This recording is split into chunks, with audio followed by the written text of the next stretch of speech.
Yeah, and I mean, so there's a couple things to that.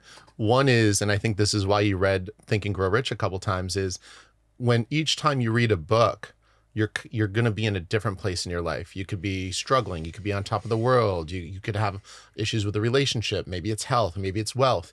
But each and every time you read a book like Think and Grow Rich, or even just hear any advice from anyone, a lot of it depends on where you at that time. And so what's interesting is you can read a book and see and hear one thing one time, but yet read it completely another time. And then you pick up something where you're like, wow, I didn't even see this. Well, is it really that you didn't see it? Or is it just at the time, it wasn't something close enough to you that could provide value? So that's an interesting thing. I think an important thing, and this is really important, and this I learned from a guy named Myron Golden, who I think you might enjoy listening to him. He's more of like he's definitely mindset. He's a little, I'm spiritual, but he's a little more towards like religious. But I love the way he thinks and I love the way he talks. And one thing that he shared that is important when it comes to taking the information you get from books, actually turn into action is, and I always look at this as, there's like 3 stages to things. I think you might even call it 4, but I kind of broke it down to 3. First, there's knowledge, right?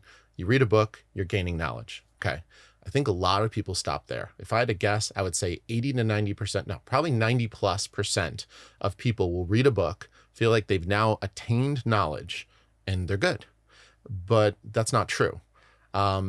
So reading something once, let's call it knowledge.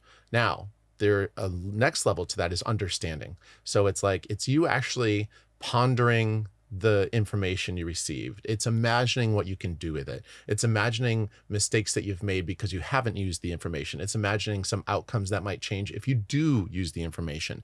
So it's just a little bit more of like a deeper level to the information, but you're still not there yet. And then the next level is assimilation, which is the information actually becomes a part of who you are. It's you, like, it's just how you do things. And so I think people need to realize that, even if we bring it to like the Moto Academy and we bring it into riding, not just books, but I mean, I think a lot of times people might come to a class and they say, oh, well, AJ told me to do this and do that. Okay, fine. And that's important. And that is the first step, but you've got to apply it. And that's why you got to get the reps in, and you've got to really make things part of your identity, because until something is a part of who you are, like right now, I think you'd be confident in saying that I am a businessman, right? Could you say that and be confident with that? Okay. Could you also say I'm a reader, an avid reader, right? But someone who the first time you read a book, you weren't an avid reader. Second time you read a book, you weren't an avid reader. The third book you read, you weren't an avid reader. There comes a point where you go from the experience being like outside of you kind of into like internalizing it, and you're like, I am. And that's where you want to get, but that's also where you need to watch out for. Because let's say that you experienced anger this morning, something went wrong or what have you. You don't want to say I'm angry, because that's deep. That's identity. You start to identify with things. You have to be careful, especially emotions. So you experienced anger, you felt anger. So you start to realize that identity is really, imagine like a pyramid. At the bottom of that pyramid, anyone I'm coaching, I always show them a period where it's a pyramid where at the bottom it's identity. This is like the foundation of everything, is who do you believe you are, and you can create the belief for you to be anyone you want to be. Like if you want, let's say that you've never written before and you're like, I want to be a writer. Well, let me ask you this. What do writers do? Not writer like R-I-D-E-R, but writer, people that are writing. What do writers do? Like, just don't even overthink it. What do writers do? Yes. So writers write. So if you want to become a writer, what should you do? Right. Yeah. And just consistently do it. And if you do it long enough, you'll be, well, I'm not much of a writer. I'm not much of a writer. Okay, keep writing. Well, I write on occasion, but I'm not really a writer. Keep writing. Write. There's a point where all of a sudden you're like, I am a writer, And so I think it's really interesting to consider that, because I think a lot of people fall short with some of the things they want to achieve in life because they just don't get the reps in. You got to get the reps in, because what the reps are doing is easy to give. That was me. Yeah.